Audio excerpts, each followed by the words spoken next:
வாசி மந்திரத்தை ஜெபம் பண்ணுங்கய்யா. வாசி மந்திரத்தை எப்பொழுதும் ஜெபம் பண்றதை மட்டும் விட்டுறாதீங்கய்யா. எல்லோரும் வாசி மந்திரத்தை ஜெபம் பண்ணுங்க. வாசி மந்திரம் தான் ஒவ்வொரு மனிதனுடைய குரு. அந்த குருவை நீங்க பிடிச்சிக்கிட்டீங்கன்னா அந்த குரு கண்டிப்பா இறைவனை அடையாளம் காட்டுவாரு. அவருடைய இறைவனை கண்டிப்பா அடையாளம் காட்டுவாரு. இதுதான் உண்மையான விஷயம். நல்லா புரிஞ்சுக்கோங்க. குருவை கண்டிப்பா நல்லபடியா தெரிஞ்சுக்கோங்க. அதனாலதான் கொல்லா நெறியே குருவருள் நெறி அப்படின்னு சொல்லிருக்காங்க. அதனால நீங்க சுழுமுனையை பிடிச்சிக்கிட்டீங்கன்னா உங்களுக்கு உயிரும் காப்பாற்றப்படும். சுழுமுனை நாடிதான் ஒரு மனிதனின் குரு. அப்ப நீங்க வாசி மந்திரத்தை சொல்ல சொல்ல நீங்க சுழுமுனை நாடியை வணங்குறீங்க.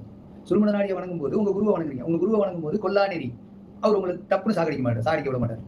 அப்படியே பிடிச்சி வச்சுப்பாரு வீர. அதனாலதான் நான் நிறைய தடவை சொன்னேன், வாசி மந்திரத்தை ஜபம் பண்ணீங்கன்னா உங்களுக்கு மரணம் நிகழாது. மரணம் நிகழக்கூடிய ஒரு தருவாய்க்கு உங்க உடல் போயிருது. உங்க உடல்லையும் ஒரு பாதிப்பு வந்துருது.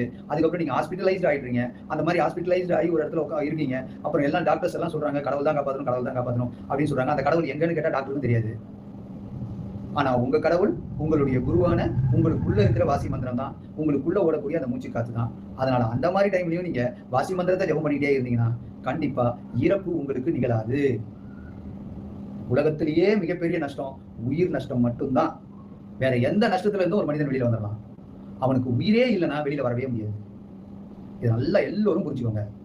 அப்போ வாசி மந்திரம் அப்படின்றது அந்த மனிதனின் உயிர் காக்கும் மந்திரம். அப்போ அந்த உயிர் காக்கும் மந்திரத்தை நீங்க சொல்றதுல என்ன உங்களுக்கு கஷ்டம்? உங்களுக்கு செத்த உடனே காசு வர மாதிரி இன்சூரன்ஸுக்கு எல்லாம் காசு போடுறீங்க. அப்போ உயிர் காக்கிற மந்திரத்தை வாங்கி உங்களுக்கு சொல்றதுல என்ன ஒரு நஷ்டம் நடக்குது? இந்த மந்திரத்தை சொல்ல சொல்ல நீங்க இருந்து ஆழ்வீங்க உங்களுடைய சொத்தை. எவ்வளவு சொத்து இருந்தா என்ன பிரயோஜனம்? உயிர் இல்லைன்னா ஒண்ணும் பண்ண முடியாது. உயிர் இல்லைன்னா பிணம் தான். அப்போ உயிர் காக்கும் மந்திரம் எது? அப்போ உயிர் காக்கும் மந்திரம் வாசி மந்திரம். அந்த மந்திரத்தை நீங்க ஜெபம் பண்ணுங்க. அதை விடாதீங்க. எவ்வளவு பிரச்சனை வந்தாலும் அதை மட்டும் விடவே விடாதீங்க. எப்பனாலும் அந்த உயிர் காக்கும் மந்திரத்தை சொல்லிக்கிட்டே வாங்க. கண்டிப்பா உங்களுக்கு ஆயுள் நீட்டிப்பு இருந்துகிட்டே இருக்கும். அதனால வாசி மந்திரம் வாங்கினவங்க எல்லாருக்கும் சொல்றேன், வாசி மந்திரம் வாங்கி வாசி யோக பயிற்சி பண்றவங்க எல்லாருக்கும் சொல்றேன், எவ்வளவுக்கு எவ்வளவு அந்த வாசி மந்திரத்தை சொல்லிக்கிட்டே இருங்க, விடாதீங்க. சொல்லிக்கிட்டே இருக்க இருக்க இருக்க இருக்க அது தரக்கூடிய மாற்றத்தை கொஞ்ச நாள் ஆக ஆக நீங்க புரிஞ்சுக்க முடியும். ஏன்னா குருவின் செயலை எடுத்தவொன்னே ஒரு சிஷ்யன் புரிஞ்சுக்க முடியாது. குருவை வணங்க வணங்க குருவின் பெயரை சொல்ல சொல்ல அது கொஞ்சம் கொஞ்சமா அந்த சிஷ்யனுக்கு புரிய வைக்கும். இதுதான் உண்மையான விஷயம். அதனால எல்லாரும் புரிச்சுக்கோங்க. உங்களுடைய மந்திரமான வாசி மந்திரம் தான் உங்களுடைய குரு. அதை புரிச்சுக்கோங்க. கண்டிப்பா அவரு உங்களை எப்பொழுதும் தெய்வத்தை நோக்கியே பயணிக்க வைப்பாரு. நீங்க மேல்நிலை அடைய கண்டிப்பா முடியும். அதை நல்லா புரிஞ்சுக்கோங்க. அதனாலதான் கொல்லா நெறியே குருவருள் நெறி அப்படின்னு சொன்னாங்க. அதனால நீங்க நல்லபடியா வாசி மந்திரத்தை ஜெபம் பண்ணுங்க. எல்லாருக்குமே கண்டிப்பா தீர்க்க ஆயுள் கிடைக்கும். அதே மாதிரி உங்களுக்கு ஏதாவது ஒரு சந்தேகம் வருது, கஷ்டம் வருது, மன பயம் வருது, எந்த பயம் வந்தாலும் குரு கிட்ட சொல்லலாம். ஏன்னா குரு கிட்ட மட்டும் போய் சொல்லவே கூடாது. ஏன்னா உங்க உயிருக்கு தெரியாம நீங்க எதையுமே செய்ய முடியாது இந்த உலகத்துல. உங்க உயிருக்கு தெரியாம நீங்க எங்கேயாவது போய் ஒரு இடத்துல திருடிட முடியுமா? முடியாது.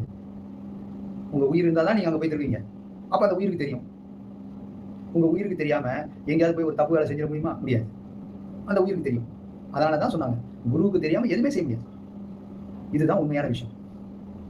அதனால குருவா இருக்கிறது உங்களுடைய வாசி மந்திரம். அதை நல்லா புரிஞ்சுக்கிட்டு அந்த குருக்கு எப்பொழுதும் நீங்க உண்மையாதான் இருந்தா அவங்க வேற வழியே கிடையாது. பொய்யே சொல்ல முடியாது. உயிருக்கு பொய் சொல்லியாச்சுன்னா அப்படி எப்படி இந்த உடல் வாழும்? வாழவே வராது. ஏன்னா உயிருக்கு எல்லாமே தெரியும்.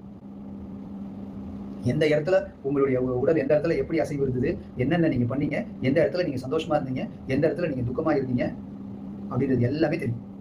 நீங்க வெளியில போயிட்டு ஏதாவது மது அருந்திட்டு வந்தாலும் உங்களுடைய மனைவிக்கு தெரியாம நீங்க படுத்துக்கலாம், உங்க குழந்தைங்களுக்கு தெரியாம நீங்க இருந்துக்கலாம், எல்லாம் பண்ணலாம். ஆனா உங்க உயிருக்கு தெரியாம அந்த மதுவை நீங்க உள்ள அருந்த முடியாது. இதான உண்மை. உங்க உயிருக்கு தெரியாம நீங்க அந்த மது அருந்த முடியாது. அப்போ அந்த உயிருக்கு தெரியாம எதுவுமே நமக்கு நடக்காது. அதனால புரிஞ்சுக்கிட்டீங்கன்னா அந்த உயிரை வணங்கிட்டீங்கன்னா பிரச்சனை ஓவர். இதை புரிஞ்சுக்கணும். அந்த மாதிரி அந்த உயிரான அந்த குருவுக்கு தெரியாம எதுவுமே நடக்காது. எந்த தவறுமே நீங்க செய்ய முடியாது. இதை நல்லா புரிஞ்சுக்கணும். மனித இனத்துல ஆசைப்படுறது ஒரு விஷயம், தவறு செய்யறது ஒரு விஷயம். இதையெல்லாம் கொஞ்சம் கொஞ்சமா திருத்திக்கிட்டே வரணும். அது திருத்தலைன்னா அந்த உயிர் கொஞ்சம் கொஞ்சமா திருத்தும் உங்களை. வாசி மந்திரம் சொல்ல சொல்ல அது திருத்தி கொண்டு வரும். பிரச்சனையே கிடையாது. நீங்க பாட்டுக்கு வாசி மந்திரத்தை மட்டும் ஜெபம் பண்ணுங்க. அது உங்களை திருத்துறது, அந்த குரு வந்து உங்களை வழி நடத்துறது எல்லாமே அவர் பார்த்துப்பாரு. நீங்க கஷ்டப்பட வேண்டியதே இல்லை. உங்களுக்கு அறிவு ரீதியா நிறைய தெரியும், நிறைய பண்ணுவீங்க. ஆனா உங்களுடைய வேலை ரொம்ப சின்ன வேலையை கொடுத்துருப்பாங்க உங்களுக்கு. உங்களுடைய உங்களுடைய மூளைக்கு ஏற்றபடி, உங்களுடைய இன்டெலிஜென்ஸ்க்கு ஏற்றபடி ஏற்றதை விட ரொம்ப சின்ன வேலையா இருக்கும். இப்படிப்பட்ட வேலையை கொடுத்தானுங்களே அப்படின்னு நீங்க வெறுப்பா இல்லாம உங்க வாசி மந்திரத்துக்கிட்ட ஜெபம் பண்ணுங்க. ஐயா உங்களுக்கு தெரியும் ஐயா நான் என்னோட டேலண்ட் என்ன அப்படின்னு சொல்லிட்டு நீங்க பாட்டுக்கு வாசி மந்திரத்தை சொல்லிட்டு நீங்க பாட்டுக்கு டெவலப் பண்ணிட்டு போய் நீங்க பாட்டுக்கு வாசி மந்திரத்தை சொல்லிக்கிட்டே இருந்துட்டு நீங்க பாட்டுக்கு வேலைக்கு போயிட்டே இருந்தீங்கன்னா தானாவே உங்களுக்கு இதை விட பெரிய உங்களுடைய தகுதிக்கு ஏற்ற வேலை கிடைக்கும். அப்ப நீங்க புரிஞ்சுக்கலாம் அது குருவோட செயல்.